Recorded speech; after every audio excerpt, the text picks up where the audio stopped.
মদিনার শরীফ থেকে 300 মাইল দূর এক যুবক মদিনার শরীফ আসার উদ্দেশ্যে রওনা দিল। একটা উট নিয়ে রওনা দিছে। মনোযোগ দিয়ে ঘটনাটা শুনেন। খলিফাতুল মুসলিমিন হযরত ওমর ফারুক রাদিয়াল্লাহু তাআলা আনহুর জামানা। যুবক রওনা দিল, আমিরুল মুমিনিন খলিফাতুল মুসলিমিন হযরত ওমর ফারুক রাদিয়াল্লাহু তাআলা আনহুর সাথে দেখা করবে। মদিনার শরীফ থেকে প্রায় 300 মাইল দূর। আরবের মরুভূমির অবস্থা আমরা সবাই জানি, কত গরম, উপরে রৌদ্র। এজন্য একটু ছায়া পাইলেই যারা মুসাফির তারা ছায়ার মধ্যে বিশ্রাম নেয়। সে ক্লান্ত হয়ে একটা খেজুর বাগান দেখা ওই খেজুর বাগানে সে একটু বিশ্রাম নিল, আর তার উটটারে একটা ডালের সাথে বেঁধে রাখলো, আর গাছটার সাথে হেলান দিয়ে যুবক একটু বিশ্রাম নিল। মদিনার প্রায় কাছাকাছি চলে আসছে, ক্লান্ত হয়ে গেছে। ওই অবস্থায় হঠাৎ করে তার উটটা রশি ছিঁড়ে পাশের আরেকটা জমিতে চলে গেছে। যুবক তো জানে না, যুবক তো ঘুমায় রয়েছে, সে তো জানে না, জানার কথাও না। ঘুমন্ত মানুষ আর মৃত মানুষ সমান, ঠিক না? এজন্য আমরা ঘুমের আগেই দোয়া করি, আল্লাহুম্মা বিসমিকা আমুতু ওয়া আহইয়া। আল্লাহ, আমি তোমার নামে মরতেছি, আবার তোমার নামে জিন্দা হব। আমরা নিজেও এটা স্বীকার করতেছি, আল্লাহ ঘুমটা তো ঘুম হলো মরণ। এই মরতেছি নিজেই বলতেছি, এজন্য ঘুমটা হলো মরণের মতো। যুবক তো একটু ঘুমায় গেছে, জানে না কিছুই। ওই অবস্থায় পাশের জমিতে এক লোক খেজুরের চারা লাগাইছিল।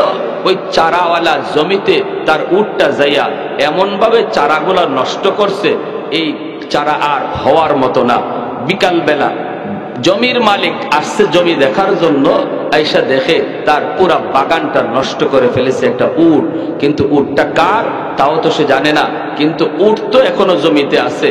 বৃদ্ধ মানুষটা এই কষ্ট আর ব্যথা সইতে না পাইরা, এটা স্বাভাবিক, সবারই একটু গোসা উঠবে, সবারই একটু রাগ হবে। আরে আমার জমিটা খেয়ে ফেললো এই গরুটা, এই বাছুরটা, তখন একটা আঘাত করবেই। উনি একটা পাথরের চাকা হাতে নিয়ে ওই উটটার দিকে ঢিল মারছে, আর দুর্ভাগ্যবশত এই পাথরের ঢিলটা উটের মাথায় লাগছে, আর মাথাটা ফেটে গেছে। ফ্লাইটা রক্ত পড়া শুরু হয়েছে, এমন ভাবে রক্ত পড়তেছে ফিনকি দিয়া। অল্প সময়ের ভিতরে রক্ত শূন্য হইয়া উটটা জমিতেই মারা গেছে। যুবক ঘুম থেকে উঠল, ওইটা সে পাশেই তার উটটারে খুঁজতে শুরু করলো, কিন্তু উট তো পায় না। কোথায় গেল উট, কোথায় গেল উট?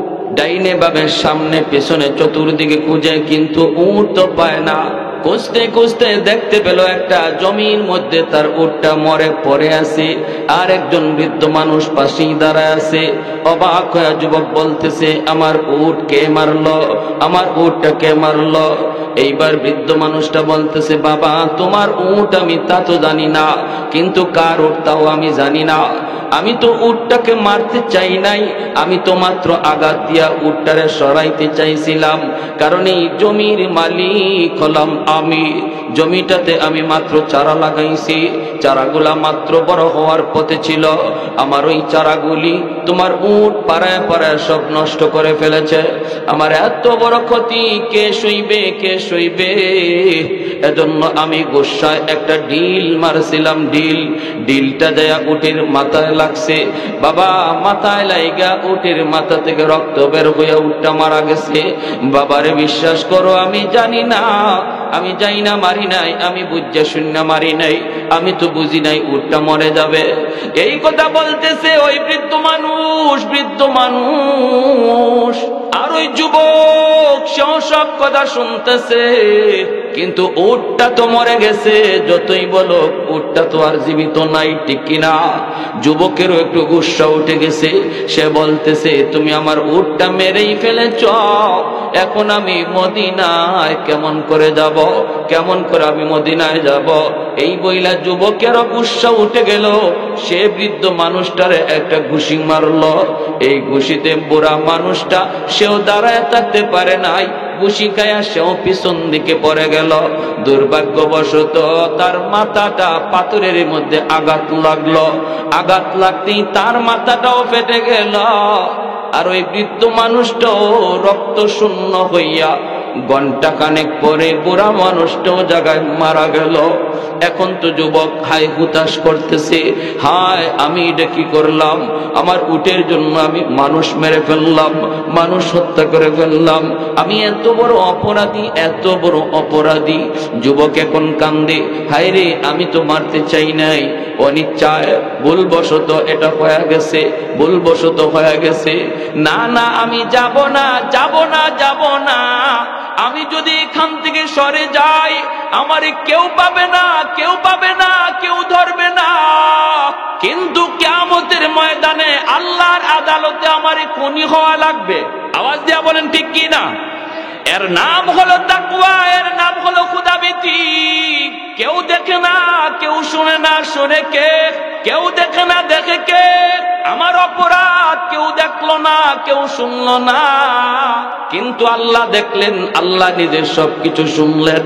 যুবক এইবার কি পরিমাণ তার অন্তরের ভিতরে ভয় ছিল। যুবক কয় আমি যাব না, দেখি বৃদ্ধ মানুষটার পক্ষে কে আসে, তার কোনো আপন বলতে কেউ আসে কিনা। আমি আমার দোষ স্বীকার করে নিব, আমি আমার অপরাধ স্বীকার করে নিব, এরপরে আমার বিচার যা হয় মদিনার আদালতে হবে, বিচারও আমি মাথা পেতে নিব। দুনিয়ার বিচারে আমি ফয়সালা হইয়া যদি জেল হয়, ফাঁসি হয়, আপত্তি নাই, তবু আল্লাহর আদালতে খুনি হইতে চাই না। যেরকম সুবহানাল্লাহ। এ যুবক, তোমার মতো একজন যুবকের ঘটনা বলতেছে। রে যুবক, তুমি তো মনে করো রাতের অন্ধকারে আমি চুরি করলাম, রাতের অন্ধকারে জিনা করলাম, রাতের অন্ধকারে আমি অন্যায় করেছি, কে দেখবে? কেউ দেখে না। আমাকে কে পায়? আমাকে কে পায়? না না না, কেউ না দেখলেও দেখে আল্লাহ, কেউ না শুনলো শুনে আল্লাহ। ওই যুবক সে কয় না আমি যাব না, যাব না, যাব না। সন্ধ্যার সময় ওই বৃদ্ধ মানুষটার খুঁজে তার দুইটা সন্তান বাগানের মধ্যে আসলো। বাগানের ভিতরে আইসা ঢুকলো, ঢুকেই দেখি বাবার লাশ পড়া, আর বাবার লাশের পাশে একটা যুবক দাঁড়ায় আছে। আর দেখা যায় পাশে আর একটা উট বাপ তাদের বাগানের ওই জমিতে মরে পড়ে আছে। এই দুই সন্তান বাবার লাশ দেখে কান্না শুরু করলো, হায় আমার আব্বারে কে মারলো, আমাদের আব্বারে কে মারলো, আমাদের আব্বার মাথা থেকে রক্ত পড়তেছে, কে আব্বাকে খুন করলো, কে খুন করলো? এই বইলা দুই ভাই চিৎকার করে। ওই অবস্থায় ওই যুবক কাছে যায় বলতেছে, ভাই রে ভাই, আমি হলাম তোমাদের বাবার খুনি, আমি অপরাধ করেছি, আমি যাই না বুঝে করি নাই, বুঝে শুনে করি নাই, ভুলবশত হয়ে গেছে। এ ভাই একটু খেয়াল করে শোনো, আমার উটটাকে ইনি মারছে, ইনিও জানে না উটটা মরে যাবে, আর আমিও বুঝি নাই ইনি মেরে মরে যাবে।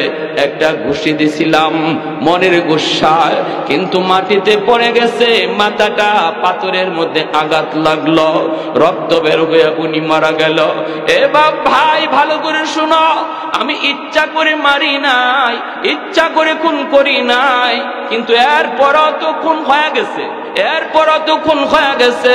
চলো আমাকে তোমরা আর এখন খুন কইরো না, যদি তোমরা আমারে মারো তাহলে তোমরাও খুনি হয়ে যাবা। আমি আমার খুন নিজে নিজে স্বীকার করতেছি। রে ভাই চলো আমরা মদিনায় যাই, ওমর ফারুক রাদিয়াল্লাহু তাআলা আনহুর আদালতে যাই, খলিফাতুল মুসলিমিন ওমরের আদালতে আমার যা বিচার হবে আমি মেনে নিব, যা শাস্তি হবে আমি মেনে নিব। তিনজন তারা মদিনায় চলে আসলো।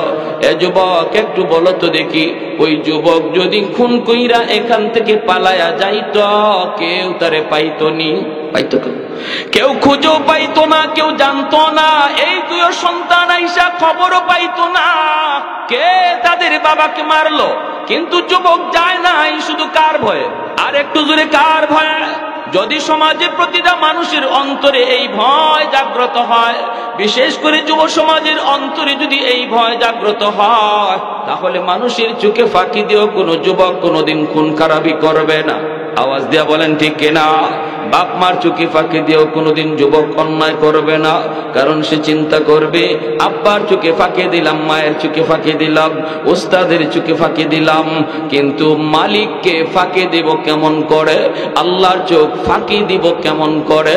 এই কথাটা ভাবলে কোনো যুবক কোনোদিন আড়ালে ও অন্যায় করবে না। মদিনার আদালতে তিনজন হাজির। ওমর ফারুক রাদিয়াল্লাহু তাআলা আনহু, তিনি হলেন মদিনার শাসক। বলুন তো উমর নরম নাকি গরম? খালি গরম না বেশি গরম? ওমরের নাম শুনলেই শয়তান আরেক রাস্তায় ভাগতো। সব সময় তলোয়ার খোলা থাকতো, খাবের ভিতরে ঢুকাবে বের করবে, এই টাইম ওমরের হাতে ছিলই না। এত গরম। এক লোক কলসের মধ্যে মদ লইয়া যায় আর বাজারে বিক্রি করবে, মনে মনে ভাবে আল্লাহ দুনিয়ার সব মানুষের সামনে আমারে ফালায়ও, কিন্তু ওমরের সামনে ফালায়ও না। এমনটা মনে মনে লইয়াছে যাইতেছে। কিন্তু একটা প্রবাদ আছে আমাদের দেশে, জানি না আপনাদের এলাকায় আছে কিনা, কয় যেখানে বাঘের ভয় সেখানে রাত হয়। যেখানে ওমরের ভয়, ঘটনাক্রমে সেই ওমরই তার সামনে। এখন তার হাত পা সহ সব কাঁপতেছে। হায় রে, এখন কি বলি? ওমর যদি বলে কলসে কি, জবাব দেবো কি? হ্যাঁ, যদি কোন রকম ওমর আমাকে না দেখে আমি কোন রকম পাশ কাটাই নিয়ে যেতে পারি। আল্লাহ, ও আল্লাহ, তুমি আজকের মতো আমারে বাঁচাও, আজকের মতো বাঁচাও। কলসে আমার মদ যদি ওমরের চোখে ধরা পড়ে, তাহলে আমার এখানেই আজকে কবর, এখানেই কবর। কোন রকম রাস্তার কিনারা দিয়ে যাওয়ার চেষ্টা করে। ওমর তাকে ডাকনি না দেন, কিন্তু সমানে সমানে হওয়া মাত্রই হযরত ওমর ডাক দিয়ে বলতেছেন, ও মিয়া, কে তুমি? দাঁড়াও। পুরা কাপ শুরু হয়েছে বলি। পাশে আসছেন, এসে বলতেছেন কলসে কি? এখন কি কয়? কলসের মধ্যে তো মদ। যদি বলে কলসে মদ, তাহলে ওমরের হাতে তো তলোয়ার খোলা, কল্লা সাথে সাথে আলাদা। কিন্তু সে জবাব তো দেওয়া লাগবে। বাঁচার জন্য বলে কলসের মধ্যে দুধ। কি বলছে? আর মনে মনে ভাবতেছে, মনে হয় দুধ বললে হযরত ওমর আমাকে ছেড়ে দিবে, বলবে ঠিক আছে যাও, আর দেখবেন না, ডাকটা হয়তো তুলবেন না। কিন্তু না, ওমর তো তা করেন নাই। ওমর বলেন দুধ না অন্য কিছু, ডাকনা সরাও, দেখতে হবে। যেই মাত্র ডাকনা সরানোর জন্য সে হাত দিতেছে, হাত কাঁপতেছে, বডি কাঁপতেছে, পুরো শরীর কাঁপতেছে, ঘেমে যাচ্ছে। আর সে তো ভাবতেছে এখনই আমার শেষ, জীবনের শেষ সময়। আর হাত দেয় আর মনে মনে আল্লাহর কাছে তওবা করে, মালিক, ও মালিক, ও মালিক, জীবনে যা অন্যায় করছি আল্লাহ, আর জীবনে করব না। আল্লাহ, দিলের খবর আল্লাহ জানেনই না জানেন? আল্লাহ, জীবনে এই মদের ব্যবসা করে যা অন্যায় করছি আল্লাহ, তোমার দরবারে খালিস নিয়তে তওবা করলাম, আর আমি জীবনে ব্যবসাও করব না, মদ খাইমো না, মদের ধারে কাছে যাবো না। আল্লাহ, তুমি তোমার উমরের হাত থেকে আমারে বাঁচাও। তার দিলের কথা আল্লাহ শুনে ফেলছেন। সুবহানাল্লাহ, দিলের কথা আল্লাহ শুনে ফেলছেন। হাত বাড়াইতেছে, ডাকনা সরাবে। হযরত ওমর বলেন তাড়াতাড়ি করো। কাইপে উঠছে শরীর, ডাকনাটা সরাইছে। আল্লাহু আকবার। ডাকনা সরায়া দেখে কলস ভরা মদ আল্লাহ দুধ বানায়া দিছে। আত-তাইবু মিনাদ যামবি কামান লা যামবা লা। এজন্যই নবী বলেন তওবাকারীর তওবাকে আল্লাহ এমন ভাবে কবুল করেন যেন তার আমল নামায় কোনো গুনাহ নাই, কোনো গুনাহ নাই। এই ওমর মদিনার খলিফা, মদিনার শাসনকর্তা। এত গরম, ওমরের সামনে তিনজন যে হাজির। মামলা হলো খুনের। দুই সন্তান বাবার খুনের মামলা দায়ের করলো। আসামিও ধরে নিয়ে আসছে, আসামিও তারা ধরে নিয়ে আসছে, কিন্তু কোনো বদলা নেয় নাই। বিচার দিছে ওমরের আদালতে। ওমর জিজ্ঞেস করেন, কি খবর? মামলা তো তোমার বিরুদ্ধে খুনের, তুমি বলো কি বলতে চাও? যুবক বলে, সব সত্য, কিন্তু আমি ইচ্ছা করে মারি নাই, ভুলবশত হয়ে গেছে। গুসায় আমি একটা ঘুষি দিছিলাম, ইনি মাটিতে পড়ে গেছে, মাথা ফেটে গেছে, রক্ত বের হয়ে ইনি মারা গেছে। আমি মারবার নিয়তে ঘুষি দেই নাই, গুসা করে আমি আঘাত করেছিলাম, কারণ উনি আমার ওটটাকে মারছে। হযরত ওমর ডাক দিয়া বলেন, বাবা ভালো করে শোনো, যত তুমি ইচ্ছা অনিচ্ছায় বলো না কেন, খুন তো হয়ে গেছে, মানুষ তো মারা গেছে। খুনের বদলা হলো খুন, জানের বদলা হলো জান। ইসলামী আদালতের বিধান হলো জানের বদলা জান, জানের বদলা জান, যেটাকে বলে কিসাস। ওয়ালাকুম ফিল কিসাসি হায়াতুন ইয়া উলিল আলবাব। আল্লাহ পাক রব্বুল আলামিন কয়, জ্ঞানীদের জন্য আমি আল্লাহ কিসাসের মধ্যে জীবন রেখে দিয়েছি। তোমরা দেখো খুনিকে হত্যা করার দ্বারা, খুনিকে ফাঁসি দেওয়ার দ্বারা একটা জান গেছে, কিন্তু আমি আল্লাহ দেখি খুনিকে ফাঁসি দেওয়ার দ্বারা হাজার জান বেঁচে গেছে। আল্লাহ বলে তোমরা দেখো একটা জান গেছে, কিন্তু আমি দেখি হাজার জান বেঁচে গেছে। কারণ ও যদি জীবিত থাকতো আরো খুন করত, আর একটা খুনির ফাঁসি দেওয়ার দ্বারা আরো 10টা জান বেঁচে যায়। মানুষ খুন করে না, ভয় পায়, কয় খুন করলে নিজেরও আবার খুন হতে হয়। খুন যদি করি আমি ইসলামী আদালতের বিচার থেকে বাঁচবো না, আমাকেও শলিতে চড়াবে, আমাকেও ফাঁসি দিবে, আমাকেও গুলি করবে, আমাকেও হত্যা করা হবে। এই ভয়ে কেউ কাউকে খুন করবে না। আজ যদি খুনির বিচার বাংলাদেশের বাইতুল মুকাররমের গেইটে জুম্মার দিন খুনির যদি বিচার করা হইতো ফাঁসি দিয়া, বাংলার মানুষ যদি সেটা সচক্ষে দেখত খুনের বিচার করা হইতেছে ফাঁসিতে ঝুলাইয়া, তাহলে আরো হাজার খুনি সাথে সাথে তারা সতর্ক হয়ে যাইত। আওয়াজ দিয়া বলেন ঠিক কিনা? এই কথাটাই আল্লাহ পাক রব্বুল আলামিন বলেছেন। হযরত ওমর বলেন, যুবক রেডি হয়ে যাও, ইসলামী আদালতে তোমার বিচার হলো ফাঁসি, তোমার বিচার হলো ফাঁসি। এর যুবক একটু বলো বলো, মনের শেষ কোনো ইচ্ছা আসেনি? তুমি বলো, তোমাকে সুযোগ দেওয়া হবে। তোমাকে ফাঁসিতে ঝোলানোর আগে মনের কোনো শেষ ইচ্ছা যদি থাকে তুমি বলো, সেটা পূরণ করা হবে। এই কথা বলতেই যুবক বলতেছে, আমিরুল মুমিনিন, খলিফাতুল মুসলিমিন, আমার মনের কোনো বড় আশা কিছু নাই। আমি আল্লাহর আদালতে খুনি হতে চাই না। দুনিয়ার আদালতে আমাকে যদি ফাঁসি করে দেন, ফাঁসিতে ঝুলায় দেন, হাসি মুখে আমি বিচার মেনে নেব, তবু আল্লাহর আদালতে আমি বাঁচতে চাই, বাঁচতে চাই। এই বইরা যুবক রেডি হয়ে গেছে। তখন যুবক বলতেছে, ও আল্লাহর নবীর সাহাবী, আমার একটা মনের ইচ্ছা আছে, একটা মনের ইচ্ছা আছে, শেষ ইচ্ছা। কোন শেষ ইচ্ছা একটু বলো? যুবক বলে, আমার বাড়ি মদিনা থেকে প্রায় 300 মাইল দূর, 350 মাইল দূর। আমার বাড়ির পাশে একটা বাজার, এই বাজারে একজন ব্যবসায়ী ছিল ইহুদি। ওই ইহুদি ব্যবসায়ীর কাছ থেকে আমি কিছু মাল বাকিতে আনছিলাম, মালের টাকা পরিশোধ করতে পারি নাই। এই অবস্থায় আমি আপনার আদালতে খুনির আসামি।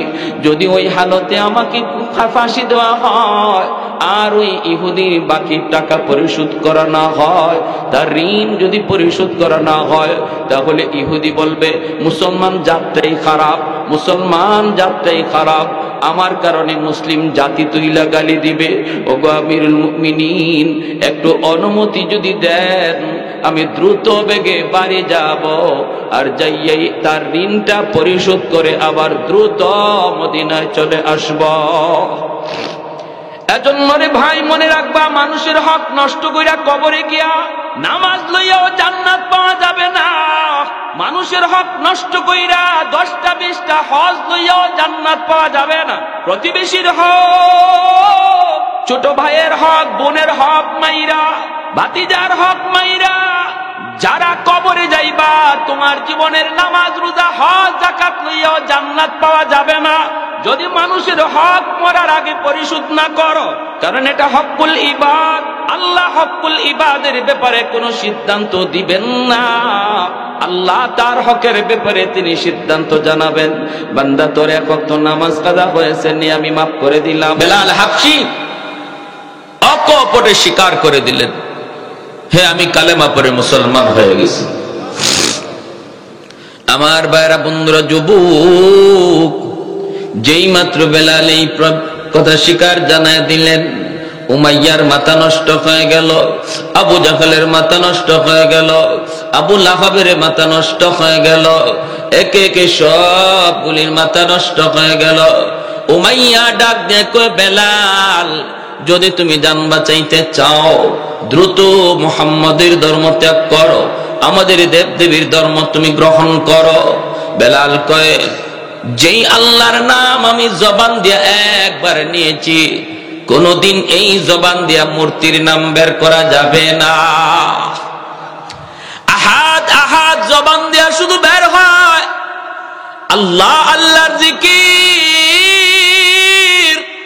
জবান দিয়া বের হয় দিনের বেলা নির্যাতন, রাতের বেলা নির্যাতন, সর্বদিক দিয়ে বেলালের উপর নির্যাতন শুরু হয়ে গেল। মালিকও পিটায়, উশৃঙ্খল যুবকগুলিও পিটায়, রাতের বেলাও পিটায়, দিনের বেলাও পিটায়।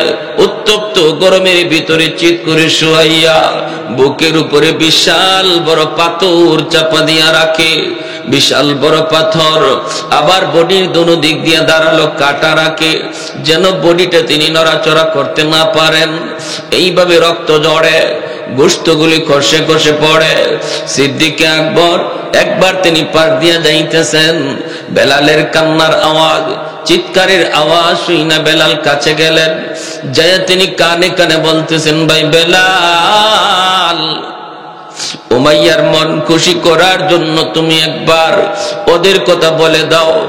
জান বাঁচানোর জন্য কখনো কখনো মিথ্যা বলাও জায়েজ, 3 জায়গায় মিথ্যা কথা বলা জায়েজ। জান বাঁচানোর জন্য মিথ্যা বলা জায়েজ।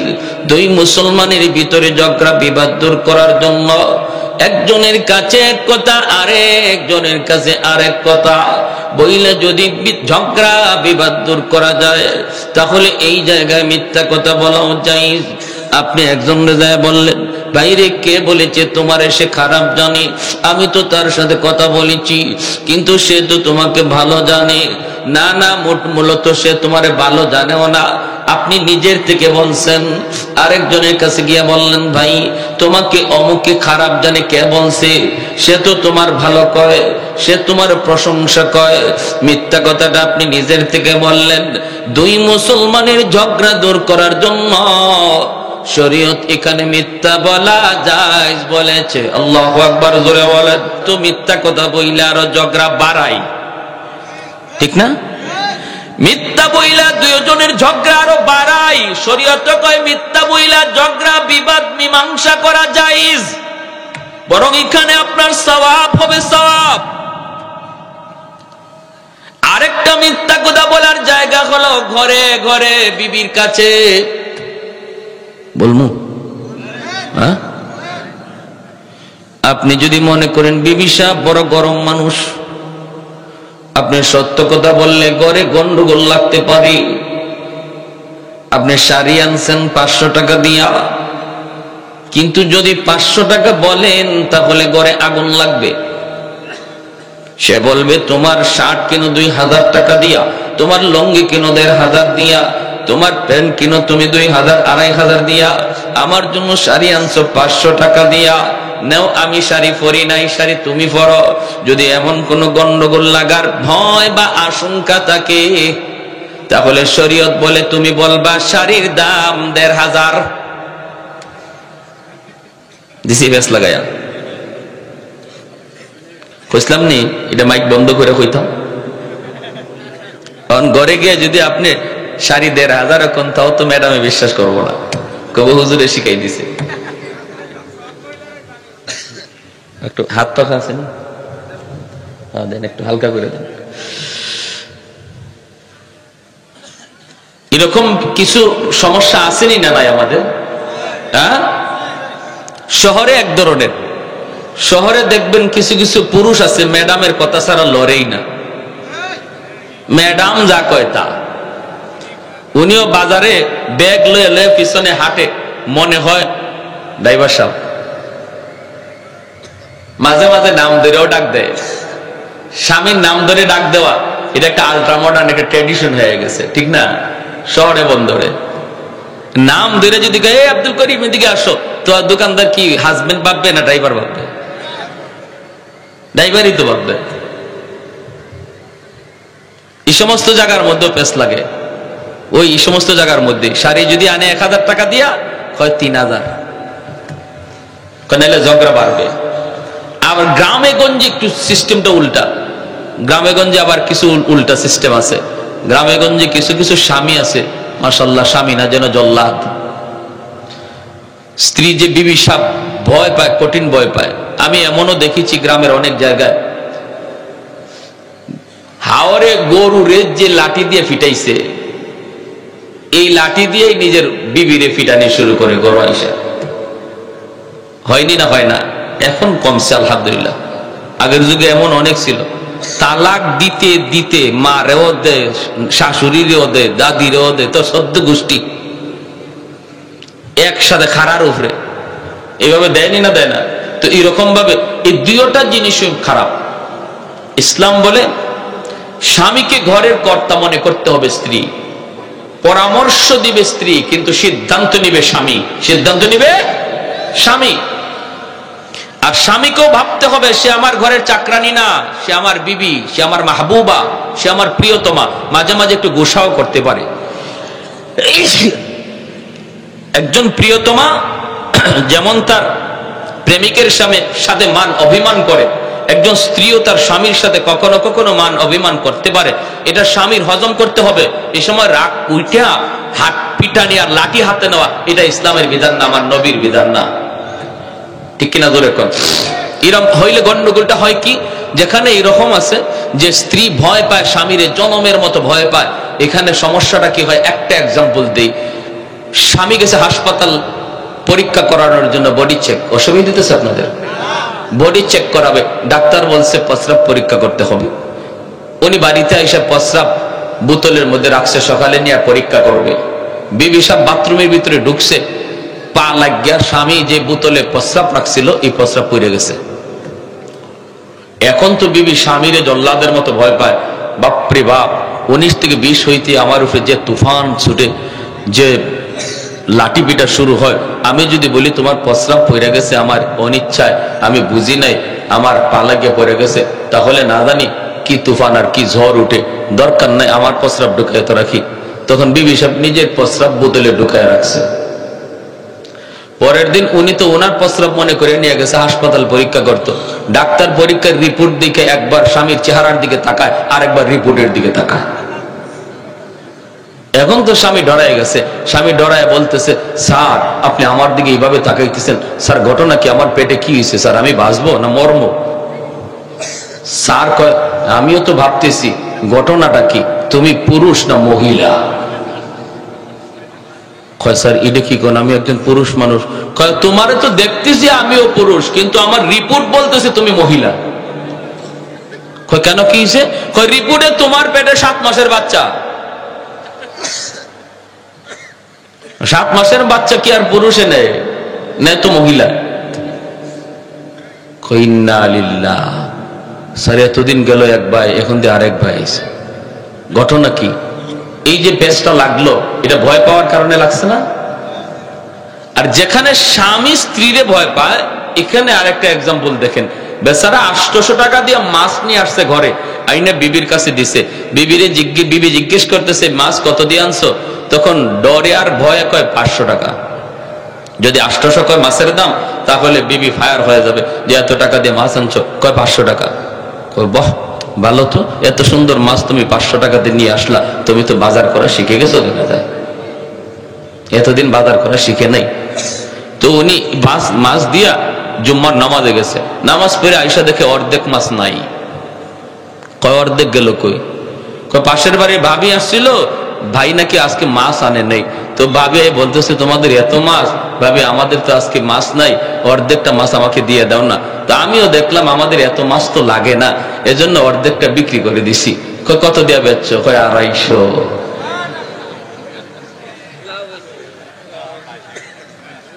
স্বামী কয়, হাই রে আমার কপাল। কয় কেন, কি হয়েছে? কয় আর কইও না, মাছের দাম 800 আর অর্ধেকটার দাম 400। কত তুমি যে 500 বললা? কত তোমার ভয়ে কইছি। তো এইভাবে যদি আমরা ভয়ভীতি করি, তাহলে দেখবেন যে সমস্ত পুরুষ স্ত্রীরে ভয় পায়, মাঝে মাঝে দেখবেন 250 করে নাই। আর যেখানে স্ত্রী খুব স্বামীরে ডরায়, স্বামী যারা আমরা স্ত্রীরে সবসময় লাঠির উপরে রাখি, মাঝে মাঝে পেটে বাচ্চাও নেওয়া লাগতে পারে। কি কর? হ্যাঁ, তাহলে একটাও করা যাবে না। মধ্যম পন্থা শরীয়তের বিধান। ঠিক কিনা ভাই? জোরে কোন? মধ্যম পন্থা, মধ্যম পন্থা। আমার ভাইরা, বন্ধুরা, যুবক বেলাল হাবশী রাদিয়াল্লাহু তাআলা আনহু, সিদ্দিক আকবর বলে, বেলাল একবার ওদেরকে খুশি করার জন্য আহাদ আহাদ শব্দটা তুমি মুখ দিয়া আর বলবা না রে বেলাল। ওদেরকে খুশি করার জন্য তুমি একবার ওদের দেবতার নাম বলে ফেলো। বেলাল হাবশী তখন বলতেছেন, ভাই আবু বকর, আমি চাইলো আমার মুখ দিয়া আমার আল্লাহর নাম ছাড়া অন্য কিছু বের হয় না। চাই যদি তাও বের হয় না রে আবু বকর, চাইলো আমার আল্লাহর নাম ছাড়া আর কিছু বের হয় না। এতদিন পর্যন্ত আমি আমার মালিককে চিনি নাই, আমার নবীর পরিচয়টাও আমি পাই নাই, এখন পেয়ে গেছি। না না, আমার মুখ থেকে বের হয় না। যেই মানুষটার জবানের মধ্যে আল্লাহ আল্লাহর জিকির জপ্ত হয়ে যায়, যেখানেই যায় ঘুমন্ত অবস্থায় তার জিহ্বাটা আল্লাহ আল্লাহ জিকির করে। জিকিরের মধ্যে যেই মানুষটা সর্বদা আমলে লিপ্ত হয়, ঘুমায় গেল তার জিহ্বা আল্লাহ আল্লাহ জিকির করে। এজন্যই তো মুহাম্মদুল্লাহ হাফিজ রাহিমাহুল্লাহ বাথরুমের ভিতরে ঢুকছেন, বাথরুমের ভিতরে বাথরুম হাজত শেষ কইরা আল্লাহর ওলি যখন বাথরুম থেকে বের হয়েছেন, খাদেম তাকায় দেখে আল্লাহর ওলির মুখ দিয়ে রক্ত ঝরে। খাদেম জিজ্ঞেস করতেছে, আল্লাহর ওলি, আপনার জবান দিয়া কেন রক্ত বের হইতেছে? মুহাম্মদুল্লাহ হাফিজ জি তখন হাত লাগায় দেখেন ঠিকই রক্ত বের হয়। ডাক দিয়ে বলেন, বাবারে রক্ত কেমনে আসতেছি? খাদেম কয়, হুজুর আমিও তো বলতেছি, আপনি কি বাথরুমের ভিতরে পড়ে গেলেন নাকি? এমনি মুহাম্মদুল্লাহ হাফিজ জি কয়, না রে বাবা, আমি পড়ে যাই নাই। বাথরুমের ভিতরে যাবার পরেও দেখি আমার জিহ্বা আল্লাহ আল্লাহ জিকির করে। আমি আমার জিহ্বারে বারবার বলতেছিলাম, জিহ্বারে এখানে আল্লাহ আল্লাহ জিকির করার জায়গা না, এটা নাপাক জায়গা, এটা বাথরুম, এখানে আল্লাহ আল্লাহ জিকির করা যায় না। জিহ্বারে আমি বুঝাইতে চেষ্টা করি, আমার জিহ্বা বুঝ মানে না, এরপরও জিহ্বা লাফায় লাফায় আল্লাহ আল্লাহ জিকির করে। এজন্য আমি দাঁত দিয়া জিহ্বারে কামড় দিয়া ধরছি, দাঁত দিয়া জিহ্বারে কামড় দিয়া ধরছি, জিহ্বা কেটে গেছে, রক্ত বের হয়েছে। কুতবুল আলম শাইখুল ইসলাম হুসাইন আহমদ মাদানী রাহমাতুল্লাহি আলাইহি ইন্তেকাল হয়ে গেল। ডাক্তার আনা হলো। ডাক্তার আইসা যখন চেক করে বডিটার মধ্যে রূহ আছে না নাই, পালসে হাত দেয়, দেখে পালস নাই, লোকটা মারা গেছে। কিন্তু যখনই মেশিন লাগায় ডাক্তার বুকে চেক আপ করে, বুকে যখন চেক আপ করে তখনই ডাক্তার লাফ দিয়ে উঠে। ডাক্তার চোখগুলো বড় বড় করে কয়, তোমরা বলতেছো লোকটা মারা গেছে, আমিও দেখতেছি উনি মারা গেছেন, কিন্তু আমার মেশিন বলে ইনি এখনো জীবিত। কেমনে কেমনে কয়, আমার মেশিনের মধ্যে তার কলব থেকে আল্লাহ আল্লাহ জিকির বের হইতেছে। এজন্যই বেলাল হাবশী বলে, ভাই আবু বকর, আমি চেষ্টা করলেও পারি না, পারি না, পারি না, আমার আল্লাহর নাম আমি মুখ থেকে ছাড়তে পারি না। আবু বকর সিদ্দিক চলে গেলেন মায়ের নবীর কাছে।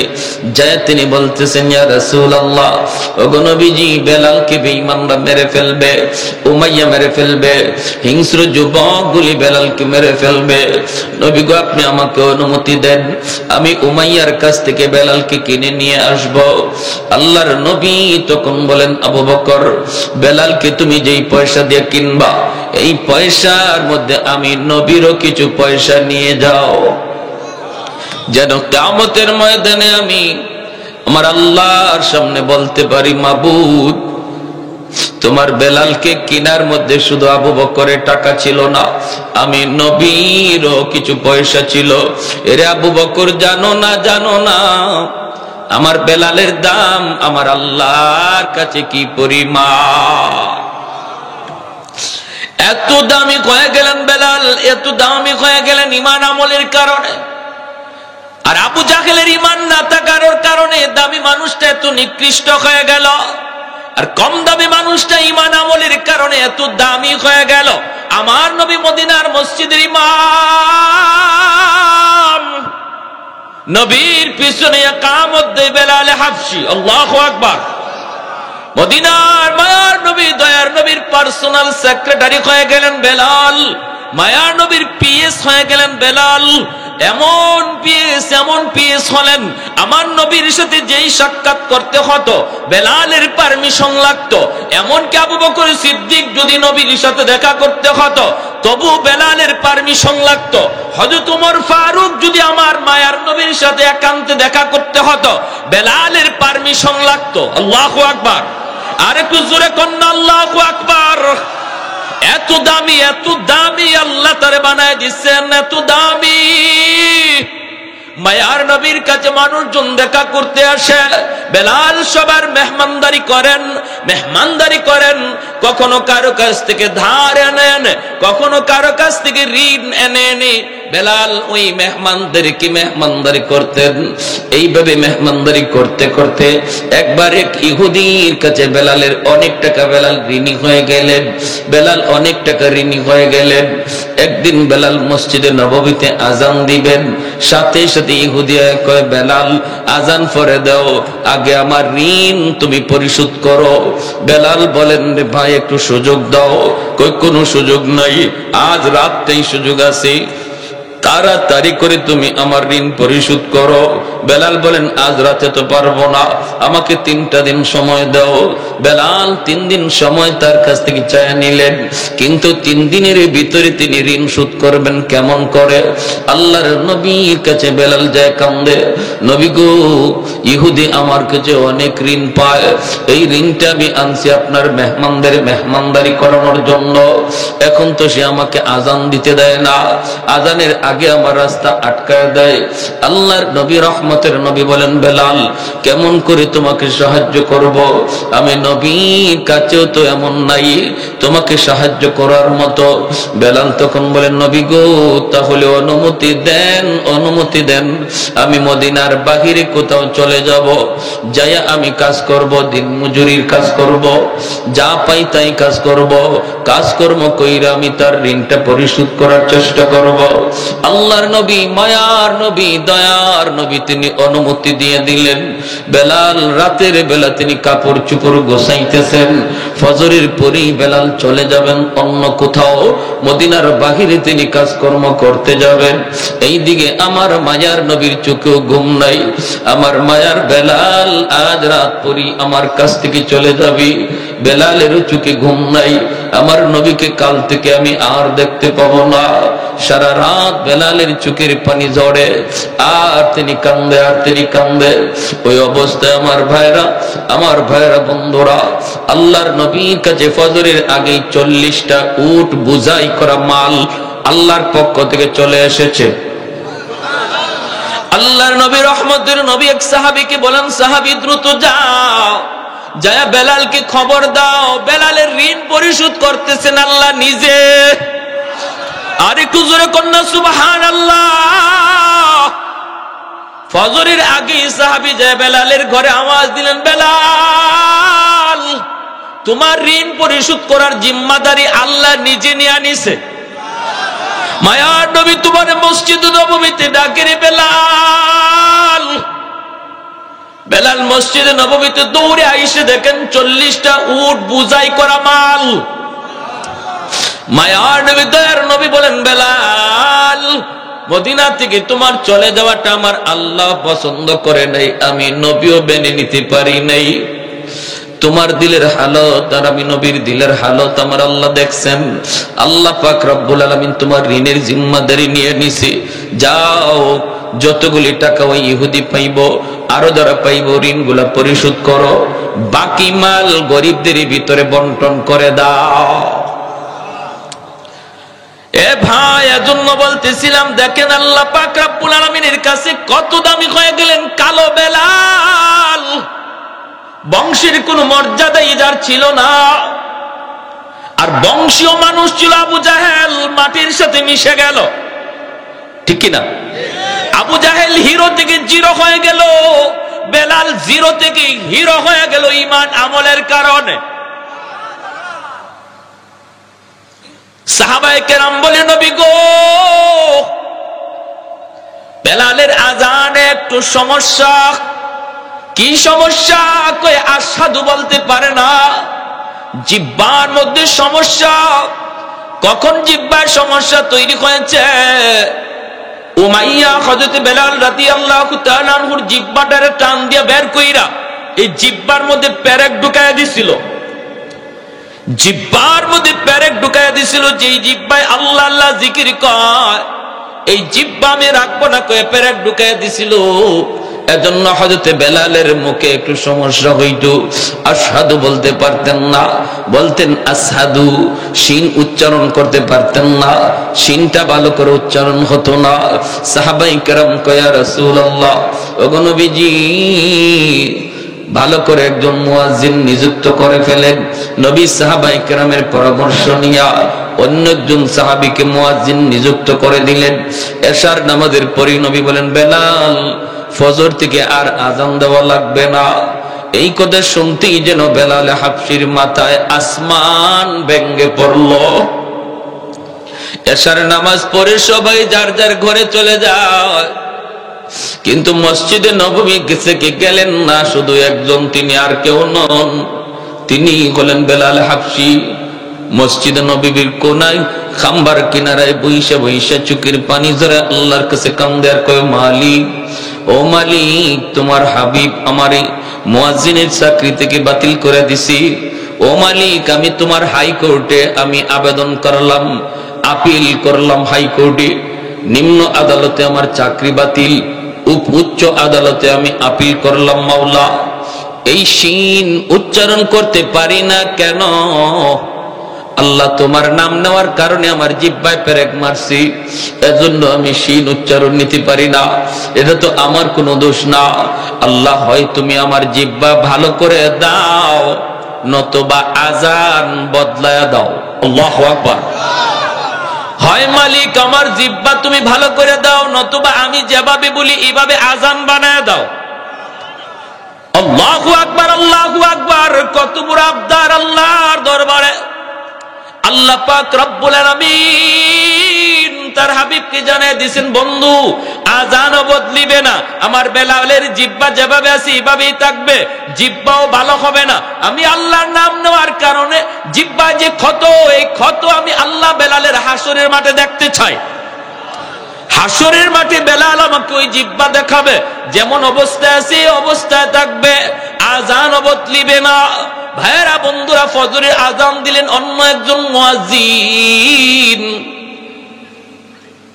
আজান তো হয়ে গেল, নামাজের টাইম হয়ে গেল।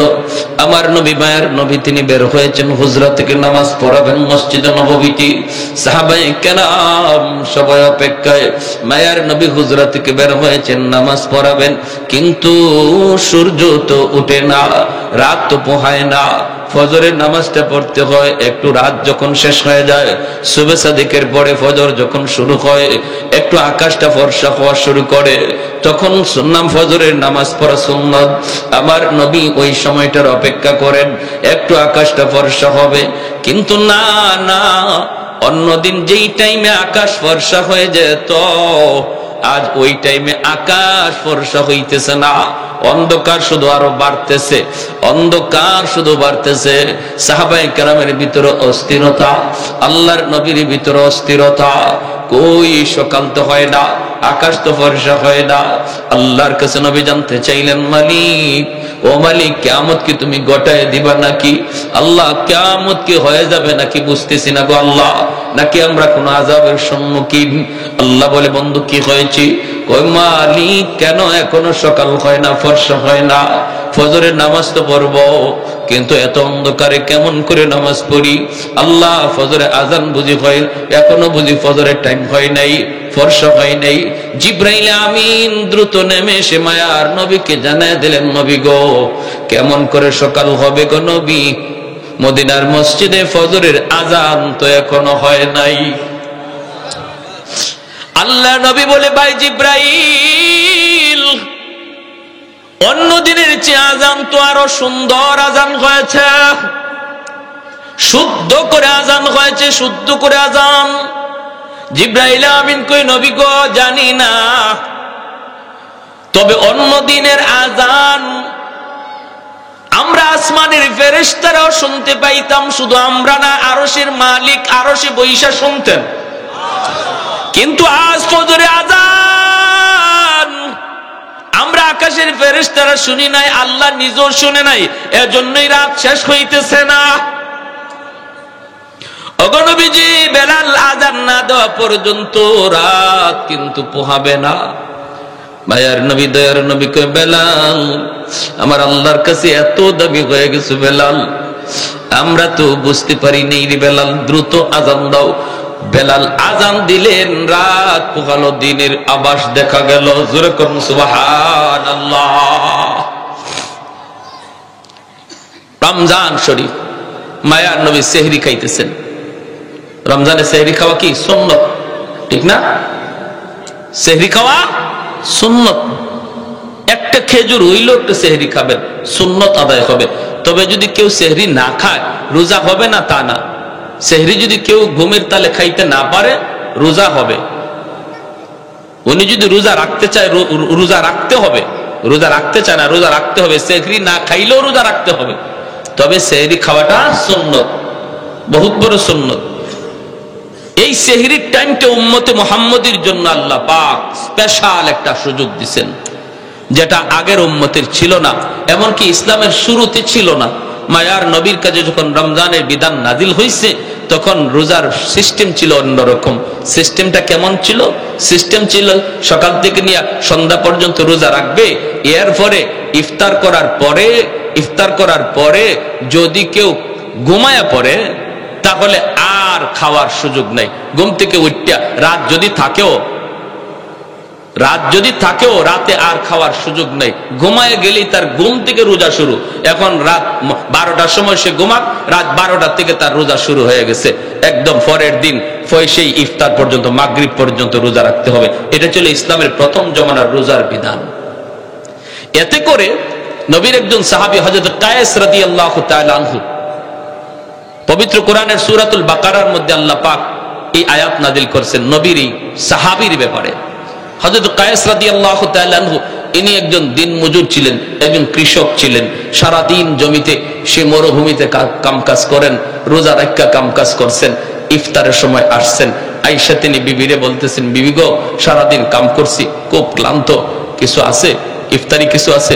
ইনি বলে, আমি আপনার কাছে আনতেছি, ইফতারি রেডি নাই, রেডি করে আনতেছি, আপনি একটু ধৈর্য ধরেন, একটু ধৈর্য ধরেন। কইতেই সারাদিনের ক্লান্ত মানুষ তো, একটু খালি হেলান দিছেন, আর হেলান দিতেই ঘুম চলে আসছে। বলুন তো দেখি, ঘুমাইলে পরে আর খাওয়ার সুযোগ আছে? কথাটা বুঝছেন? উনি ঘুমায় গেছেন, ক্লান্ত মানুষ তো। দেখবেন রিক্সাওয়ালা মানুষ রমজান মাসে রিক্সা চালায় হঠাৎ করে একটা গাছের নিচে যখন ক্লান্ত হইয়া মাথাটাকে হাতটারে বালিশ বানায় যখন খালি শোয়, নাক ডাকায় ঘুমাইতে শুরু করে, ঠিক না? ঘুমায় যায়। তো উনি ঘুমায় গেছে। বিবি সাহেব আসছে, আইসেই যখন দেখে বিবি স্বামী ঘুমায় গেছে, ইন্না লিল্লাহি ওয়া ইন্না ইলাইহি রাজিউন। তখন উনি ঘুম থেকে লাফ দিয়ে উঠছে। দুজন হাত পা ছাইরা একদম অসহায় হয়ে দাঁড়ায় রয়েছে। বিবি সাহেব কাঁদতেছে, স্বামী গো, এখন তুমি কেমনে রোজা রাখবা? রোজা তো রাখবাই, তুই রোজা রাখতে গেলে এখন অবস্থাটা কি হবে?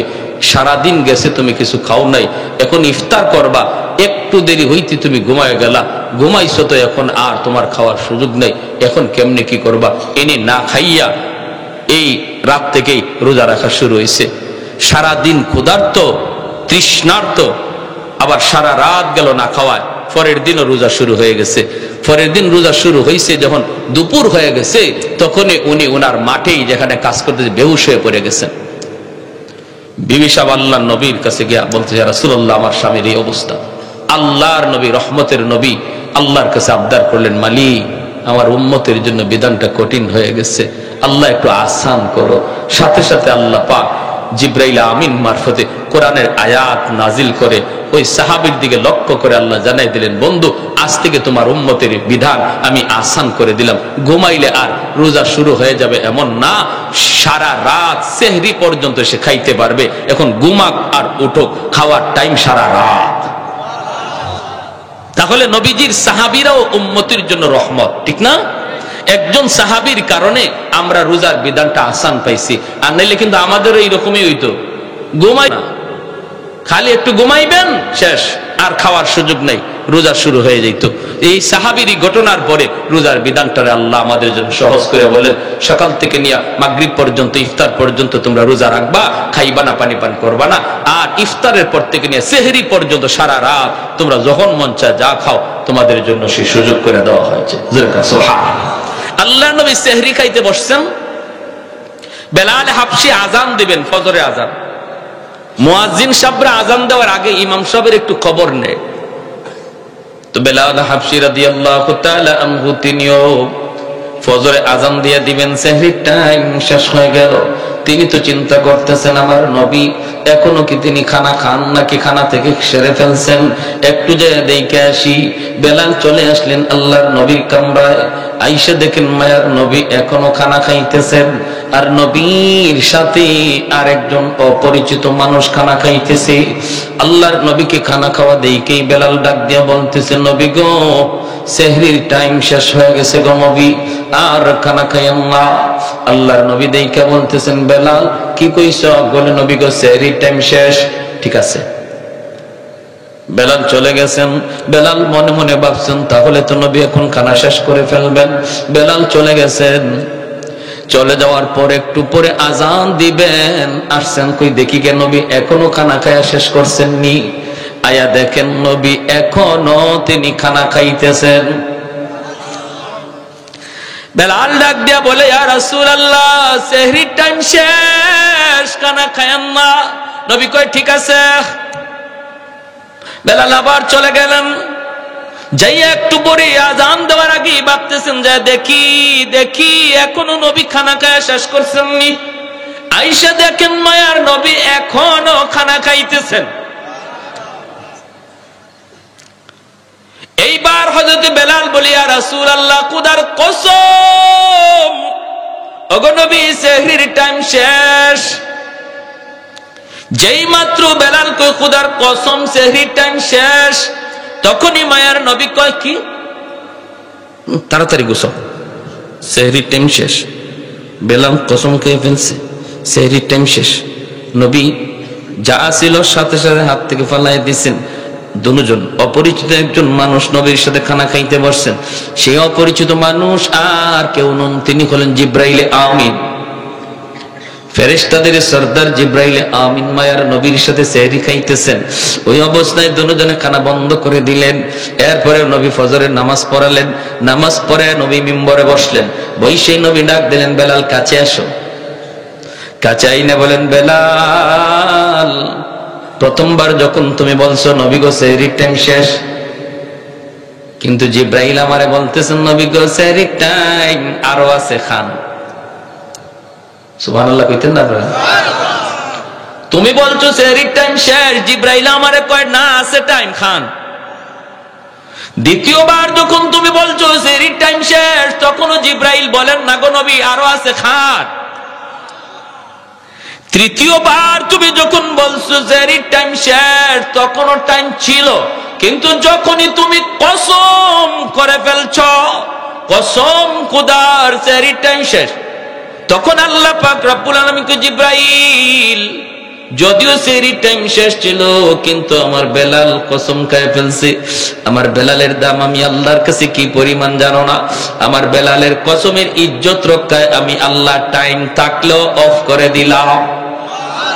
আরেকটু জোরে কন্যা সুবহানাল্লাহ। ছিল টাইম, আরো ছিল, খাওয়ার সুযোগ ছিল, কিন্তু বেলালের কসমের ইজ্জত রক্ষায় আল্লাহ টাইমটারে অফ করে দিয়েছেন। জোরে কোন সুবহানাল্লাহ। আহাদুল লাইসা কামিসলি সামাদুন লাইসা কাফাদলি লিমানিল মুলকু তুগু ইতু সাজাওয়ার খুদাই তু খুদা ওয়ান্দায়াবি নি তু খুদা ওয়ান্দায়াসারি তু খুদা ওয়ান্দ জামিনি তু খুদা ওয়ান্দ সামাই তু রহিমি তু করিমি তু সামিঈ তু বসিরি তু মুইদ্দি তু মুদিল্লি তু মালিকিল আরশি বাজাই। একটু জোরে করুন আল্লাহু আকবার। এজন্য বলি রে যুবক, যৌবন কালটা হলো আল্লাহর ওলি হওয়ার বয়স। বেলাল হাবশী যৌবনেই তিনি আল্লাহরে খুশি করে ফেলছেন, যৌবন কালেই তিনি জিরো থেকে হিরো হয়েছেন। যৌবনকালে তিনি ছিলেন গোলাম, গোলাম থেকে মায়ার নবীর পার্সোনাল সেক্রেটারি হয়েছেন। যৌবনকালে বেলাল মসজিদে নববীর মুয়াজ্জিন হয়েছেন। আল্লাহু আকবার, জোরে কর। তোমারও যৌবন কালটা হলো আল্লাহকে খুশি করার বয়স। কারণ যৌবনে যখন যুবক আল্লাহর গোলামি করে, যৌবনকালে যুবককে যখন মসজিদে পাওয়া যায়, একজন যুবককে যৌবনে যখন রোজা রাখতে দেখা যায়, যৌবনকালে যখন বাপ মার সেবা করতে পাওয়া যায়, যৌবনকালে যখন মুরব্বীদের শ্রদ্ধা করতে দেখা যায়, যৌবনকালে যখন আল্লাহর ভয় অন্তরে পাওয়া যায়, গান বাজনার আয়োজন করে না, করে তো করে ওয়াজ মাহফিলের আয়োজন করে, ওই যুবক যৌবনে ওলির খাতায় নাম উঠে নেয়। লা ওয়ারাকাল কাফি, মায়ের নবী বলেন যার গুনাহ করার সুযোগ ছিল, সামর্থ্য ছিল, এরপর আল্লাহর ভয়ে যে যুবক গুনাহ করে না, সুযোগ ছিল রাতের অন্ধকারে জিনা ব্যভিচার করার, সুযোগ ছিল দরজা বন্ধ কইরা খানা খাইয়া মানুষের সামনে রোজাদার সাজার, সুযোগ ছিল দরজা বন্ধ করে পানি পান কইরা মানুষের সামনে রোজাদার সাজার, এরপর যেই যুবক যৌবনে আল্লাহরে ডরাইয়া মানুষের চোখে ফাঁকি দিলেও আল্লাহর চোখে ফাঁকি দেওয়া যায় না, এই বিশ্বাস অন্তরে নিয়ে যে যুবক সর্বদা আল্লাহর ভয় অন্তরে রেখে চলছি, মায়ার নবী দয়ার নবী বলেন ওই যুবকের কলিজার দিকে তাকাইয়া আল্লাহ পাক আসমান জমিন এখনো টিকায়া রাখছি।